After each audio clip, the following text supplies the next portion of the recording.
Hi students, welcome back to the video tutorial of business regulations. Today we are going to discuss about discharge of contract. So under this head we are going to discuss meaning of discharge of a contract and modes of discharge of a contract. First we are going to discuss the meaning of discharge of a contract. So what is the meaning of discharge of a contract? As per Indian Contract Act 1872, discharge of contract means the termination of a contractual relationship between parties. A contract is said to be discharged when it ceases to operate. That means when the rights and obligation created by a contract is come to an end. So once again, putting an end of the contract or termination of the contract is known as discharge of a contract. Now we can discuss the types or various modes of discharge of the contract. There are mainly 6 ways for discharge of a contract. They are discharge by performance, discharge by agreement or consent, discharge by impossibility, discharge by lapse of time, discharge by operation of law, discharge by breach of contract. So first way to discharge a contract is discharge by performance. According to section 37 of Indian Contract Act 1872, if both the parties to the contract have performed what they agreed to do, then the contract is said to be discharged. Or otherwise, we can say that discharge of performance takes place when the parties to the contract fulfill their obligations under the contract within the time and within the manner prescribed. There are mainly 2 forms for discharging the performance. They are actual performance and attempted performance. We discussed these 2 forms in our previous chapter, performance of contract. So I think all you remember that. Okay, now moving to the second way of discharge of performance, that is discharge by agreement or consent. We all know that a contract is created by the agreement between 2 parties. So this contract is discharged or terminated by the mutual agreement or consent of the party who are involved in the contract. The rule of law regarding in this case is eodem modo quod constitutor, eodem modo destitutor. Once again, eodem modo quod constitutor, eodem modo destitutor. The meaning for this rule is a thing may be destroyed in the same manner in which it is constituted. A thing, it can be destroyed in the same manner in which it is constituted. So this is the base for discharge of this type of agreement. According to section 62 to 64 of the Indian Contract Act, a contract can be terminated or discharged by the mutual express or implied agreement between the parties. Section 62 and 63 of the Act provide various modes of discharge of existing contract by a fresh agreement. They are novation, rescission, alteration, remission, waiver, merger. First one is novation. Novation means a new contract is substituted for the existing contract. The new contract may be either between the same party or between different parties, and the consideration for the new contract is the discharge of the old contract. Okay, now look some essentials of the novation. Essentials are there must be mutual consent of all the parties for novation. That means while taking novation, there must be mutual consent between all the parties they are involved in the contract. Then the new contract must be enforceable by law. When a new contract is created instead of old law, that new contract must be enforceable by law. Then only novation is applicable. Then new contract made before the expiry period of the original contract. So these are all about the essentials of novation. Next is rescission. Rescission means cancellation of the contract. Rescission results in the dissolution of the contract. When the parties to a contract agree to resign the contract, then the original contract need not be performed. There are mainly 3 ways of rescission. They are by mutual consent of the party, by the aggrieved party, by failure to perform obligation. So the first one is by mutual consent of the party. A contract may be resigned by mutual agreement between the parties at any time before it is discharged by way of performance or in the same other manner. So that is the first case, a contract may be discharged by the mutual consent between the parties. When A promises to buy B's scooter, after a few days both the parties agree to resign the contract. So this is rescission by mutual consent. Next is rescission by the aggrieved party. When any of the parties has committed breach of the contract, the aggrieved party can resign the contract. That is the second case, that is rescission by aggrieved party. The last way is rescission by failure to perform obligation. When a party to a contract failed to perform his obligation under a contract, the other party has an option of resignation of the contract. At the same time, the other party has a right to claim compensation for breach of the contract. So, when one party failed to perform their obligation, the other party has the right to resign the contract, and also he has the right to get compensation. So, these are the three ways of rescission. Now, the next way of discharge of a contract under mutual agreement is alteration. Alteration is take place when one or more of the terms of the contract altered by the mutual consent of the parties to the contract. Alteration is valid only if it is done with the consent of all the parties to the contract. Alteration may be of two types. They are material alteration and immaterial alteration. Material alteration is one which alters the legal effects of the contract or legal aspect of the contract, whereas immaterial alteration is one which includes clerical errors in figures or the spelling of the name. Now the next is remission. Remission means acceptance of the promisee of a lesser fulfillment of the promise made. In other words, it is the acceptance of lesser amount than what was contracted or lesser fulfillment of the promise made. Now look the term accord and satisfaction. It is also related with the remission. When a party accepts lesser sum in satisfaction of a larger sum due under the contract, it is called accord and satisfaction.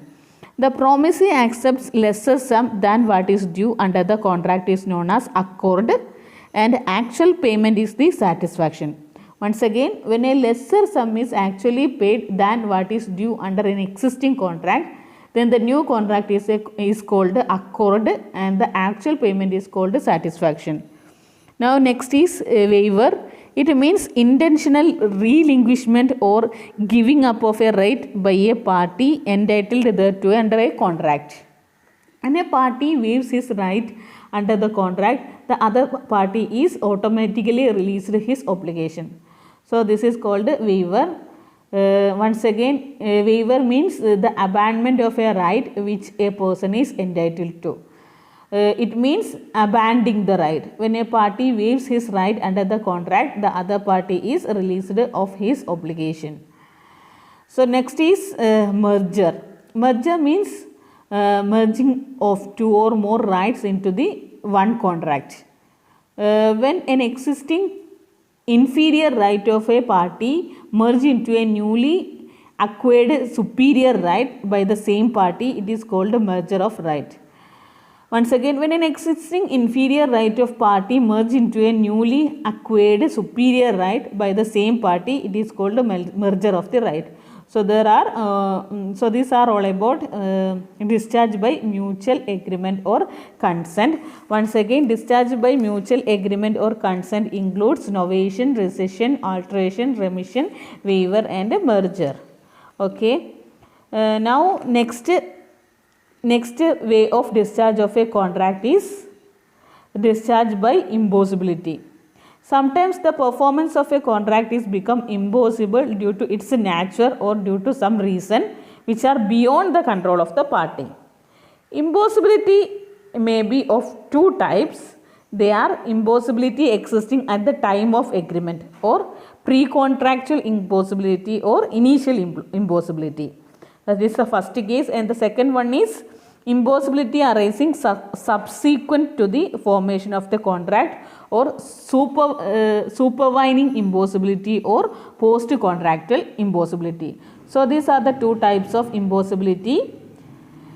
So take the first one, impossibility existing at the time of agreement. We can call it as a pre-contractual impossibility or initial impossibility. That is the first case. Then the meaning of initial impossibility is when the impossibility exists at the time of the formation of the contract, it is known as initial impossibility. Such impossibility is only physical impossibility and not the legal impossibility. According to section 56, an agreement to do an impossible act is void. So this is known as initial impossibility. Initial impossibility is also two types. They are known impossibility and unknown impossibility. So what is known impossibility? It is an impossibility which is known to the parties at the time of making the contract. In this case, the agreement is void ab initio. The parties are not entitled to do any restitution or compensation. So that is known impossibility. Then unknown impossibility. It is an impossibility which is not known to any one of the party at the time of making the agreement. In such case, the contract becomes valid as soon as that impossibility is discovered. The contract becomes void on the ground of mistake of both the parties. So the main difference between known impossibility and unknown impossibility is known impossibility is known by every person at the time of making contract, but unknown impossibility is not known by the parties. That is the main difference. So this is the first case, that is impossibility existing at the time of agreement or pre-contractual impossibility. Now the next one is subsequent or supervening impossibility or post-contractual impossibility. Now what is subsequent or supervening impossibility or post-contractual impossibility? When the performance of the contract is possible at the time of its formation, but subsequently it becomes impossible, then such type of impossibility is known as subsequent or supervening impossibility. Due to subsequent impossibility of performance, the contract becomes void and the parties are discharged from their obligation. So at the time of formation, there is no difficulty for performing the contract, but subsequently there is some impossibility for performing that contract. Then we called it as subsequent or supervening impossibility. Now we can discuss what are the cases where post-contractual or supervening or subsequent impossibility occurred. There are mainly four cases. They are destruction of subject matter of the contract, death or incapacity of personal skill, change of law and a declaration of war. So first one is destruction of subject matter. If the subject matter of the contract is destroyed without any fault of the parties, then the contract is terminated. And now the second one is declaration of war. When a war is declared after the formation of a contract, all pending contracts with the residents of the enemy country remain suspended. Such contract may be revived and may be enforced after the end of the war at the option of the government. So that is the second case. Then third case is death or incapacity of personal skill. A promise requiring personal skill and ability may become physically impossible when the person is died. So this is also one of the impossibility cases. Then next is change of law. Contract which was lawful at the time of its making but become unlawful later by reason of change in law. So it become impossible for the performance of that contract. So these are the cases of supervening or subsequent impossibility or frustration. Now we can discuss what is doctrine of frustration. It is just the same as subsequent or supervening impossibility. It is used in England. So what is its meaning? When the performance of an agreement become impossible or unlawful after its making due to some event which is beyond the control of the party is known as doctrine of frustration or doctrine of supervening impossibility. So it is just the same as supervening impossibility, but the term is more used in England. They are used to call it as doctrine of frustration. Now we can discuss what are the cases where the doctrine of supervening impossibility is not applicable, or in other words, in some situation impossibility of performance is not an excuse. So the cases are difficulty of performance, commercial impossibility, failure of a third person, strikes, lockout and civil disturbance, failure of one of the object, self-induced impossibility. So all these situations we cannot demanded or we cannot excused for performing that contract. So these are the cases where the doctrine of supervening impossibility is not applicable. So the first case is difficulty of performance. A contract is not discharged by reason of the fact that the performance is more difficult, more expensive, more burden or less profitable than the agreed at the time of its formation. So we cannot say that contract is very difficult or more expensive. So this is not an excuse for not performing that contract. Then second one is commercial impossibility. Performance cannot be excused on the ground of commercial impossibility such as non-availability of raw material, increased cost of production, labor and power shortage, etc. So we cannot say that there is shortage of raw material, increased cost of production, labor and power shortage. We must assemble all these things and perform the contract. So that is the second case. Then next is impossibility due to failure of a third person. When a contract could not be performed because of the default of the third person on whose work or conduct the promisor relied, it is the duty of the promisor to make necessary arrangement for performance of a contract. That means when one person make a failure for the contract, then the promisor has to supplement that contract and he must do that contract. That is the case of impossibility due to the failure of a third person. Next is strike, lockout and civil disturbance. A contract is not discharged automatically on the ground of supervening impossibility due to strike by the workers or a lockout by the owners or outbreak of some civil disturbance coming in the way of the performance of the contract. So we cannot excuse that day is strike, lockdown and civil disturbance. We must perform the contract. The next is failure of one of the object or partial impossibility. When a contract is entered for several objects, failure of one object does not terminate the contract. So that is this case. Now self-induced impossibility. Where the impossibility is due to the default of the contracting party himself, the contract does not get discharged. So these are the cases where impossibility of performance is not an excuse. Now the next is discharge by lapse of time. When a period is specified for the performance of the contract, it must be performed within that period, and that period is known as period of limitation. If the contract is not performed and if no legal action is taken by the promisee within the period of limitation, then the contract is automatically terminated. So these are the cases regarding discharge by lapse of time. Now next is discharge by operation of law. The cases included in the discharge of contract by the operation of law is by death, by merger, by insolvency, by unauthorized material alteration. So the first case is by death. When the performance of the contract need the personal skill of the party and that person is died, then the contract is discharged. And the next case is by merger. This is a condition by which an inferior right contract merges into a superior right contract. In this case, the inferior right contract stands discharged automatically. The next is by insolvency. When a person is declared as insolvent, he is discharged from all his liability incurred before the declaration. His rights and liability are transferred to the official assignee or official receiver. The last case is material alteration. If the document containing the terms of the contract is materially altered by a party to a contract without the consent of the other party, then the contract is discharged.